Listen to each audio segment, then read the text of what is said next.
Hey there, it's Tom again from Tucson Village Farm, and this is part 2 of our tomato training videos, which will train you to train your tomatoes.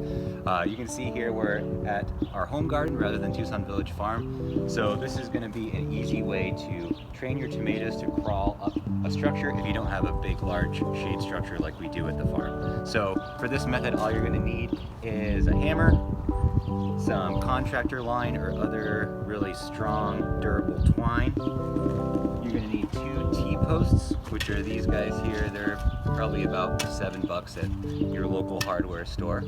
And lastly, a pair of scissors, and that's all you need. So the first step is going to be to install your T-posts.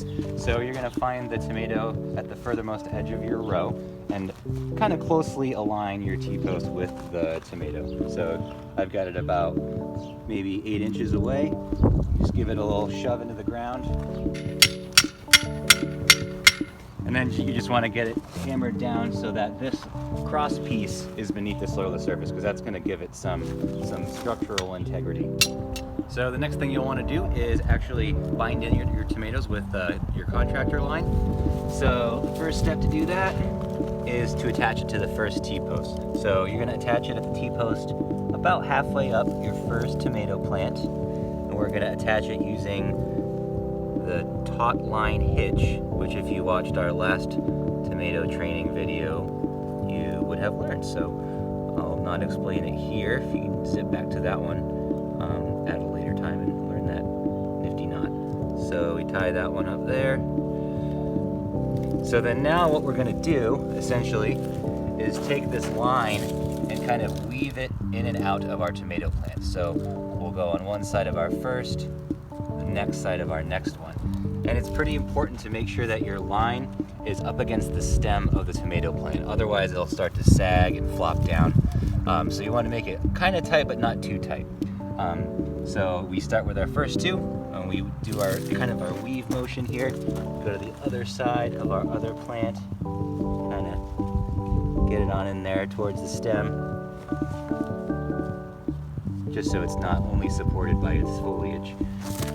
Go around, same deal with this next one, right up on the stem there, and then just keep going on down the line like this. Some of these leaves, branches out of the way here. And to our last one more time on the other side, like that. Get it onto one of the more significant stems there. So now we have our little bit of a weave pattern. So then we'll wrap it around the last T-post on the end here, cut our line, and then we'll do one more taut line hitch, which again, if you've seen that other video, the nice thing about it is that you can tighten or loosen the line. So as the plants get bigger, or if the line loses tension, you can just change up the tension a little bit. So then I'll do that, just tighten it up just a wee bit here.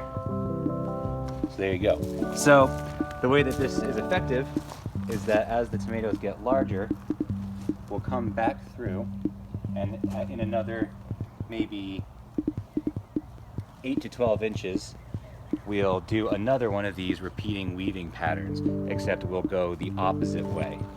So we'd attach the line here and do our first weaving motion on the other side of the tomato, which would be up there at that point, and then continue on the same pattern.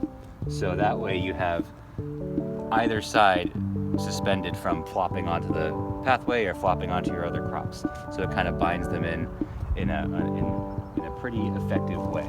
So this is a lot easier than having a big shade structure or cabling if you're on a really small scale and relatively inexpensive. So that'll give you a nice crop of tomatoes, keep them nice and bound in and trained, and we wish you a great bumper crop of summer tomatoes this year.